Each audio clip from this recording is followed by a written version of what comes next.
Hi, it's Sherry with Cowboy Country, and we're here with Jaida Dreyer at the L1 Lounge in Fantasyland Hotel, West Edmonton Mall. Hi, Jaida. Thanks so much for being here with Hi, us. thanks for having me.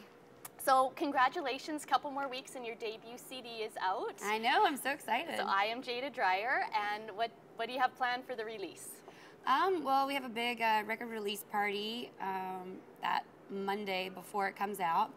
And then we'll be on the road touring and doing shows in support of it. Excellent, excellent. And also congratulations. I understand you've been nominated for a Canadian Radio Music Award. Yeah, I have. It's like my first real nomination, so I'm honored. That's good. What did that mean when you got that? Well, it meant a lot just because you know, being Canadian, you know, obviously I work in the States and here, so getting my first nomination for something, being here back home, it's extra special. That's good. That's good. So going back to the beginning, how did you get started in this path, on this path? Well, I grew up showing horses professionally. I won my first world championship when I was 5, and I turned pro when I was 13. But I always wrote, not songs per se, but these elaborate, crazy stories, and so much to the point that like my guidance counselor would call my mom and be like, "Is Jaida okay? I think she needs to talk to somebody." So anyway, those stories got shorter and turned into poems, and they turned into songs. And I moved to Nashville after I got hurt. I had a back injury doing the horse thing, and the only other thing I knew how to do was write songs. And so I moved to Nashville, and things kind of blossomed from there. Excellent, excellent. So growing up, did you have the support of your family for pursuing the songwriting and that type of thing? Well, when I was growing up, I mean, I don't think anybody really knew that I was doing it. I kept it all pretty under wraps. And then, I mean, I was older. I was 17 when I moved to Nashville, and so it's just my mom and I, and she was very supportive. That's good. How did it come to country music as opposed to any other genre you could have? For me, it would have only been country. There's no other option for me. Just my background and the way that I was raised, and the way that I sing, it's, I don't think I could do anything else. That's all right. So if you were in Nashville, how did you start your steps toward getting signed?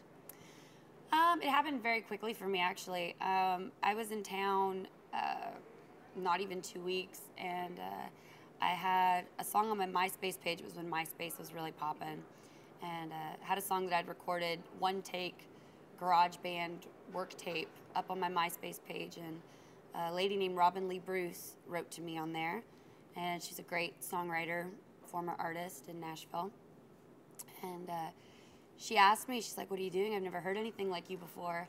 And so I went and I met with her, and she introduced me to several different people in the songwriting community, and they just really embraced me.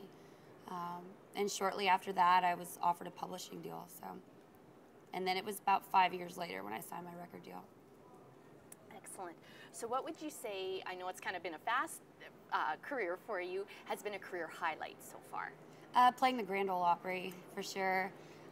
For me, that's just always been the nucleus of success in country music, and I'm very much a history and tradition nerd.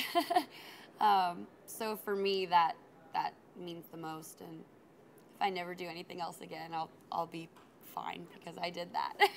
Did you get to meet little Jimmy Dickens? I did, yeah. He actually introduced me my very first time that I sang there.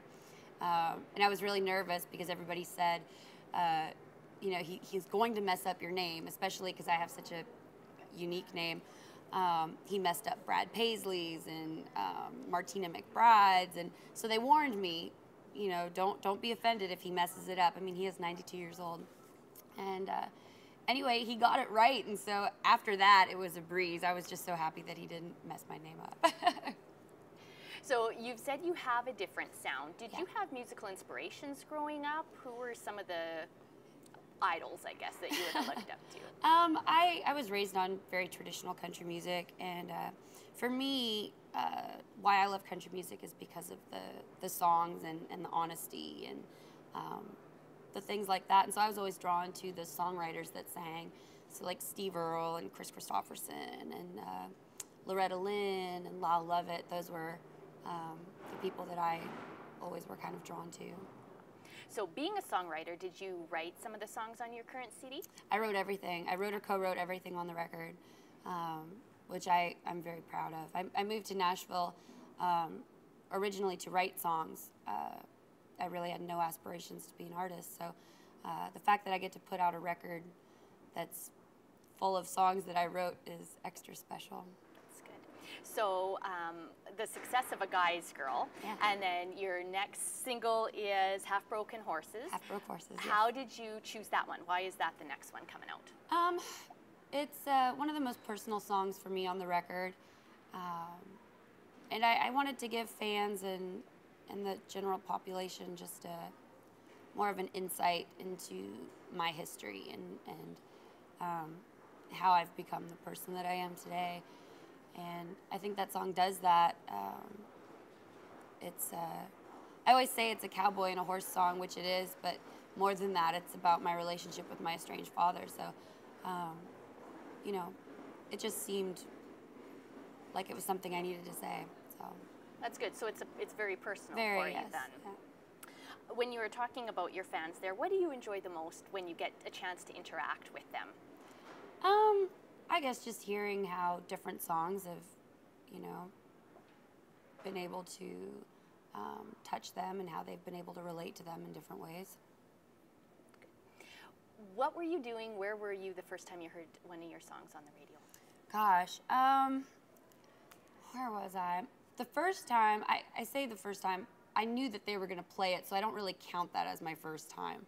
The first time that I heard it, and I wasn't expecting to, I was in California, and I was playing an event out there, and for the radio station, and we were just pulling up to the event. It was an event with like 6,000 people, and as we were getting ready to get out of the van, my fiddle player, he's like, "Hey, turn up the radio," and it was my song. So that was like the first real time that I heard it without expecting to hear it. Excellent.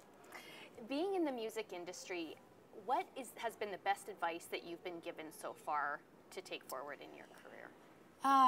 Carolyn Dawn Johnson told me via Marty Stewart to enjoy it while you can, because someday we all end up in the bargain bin.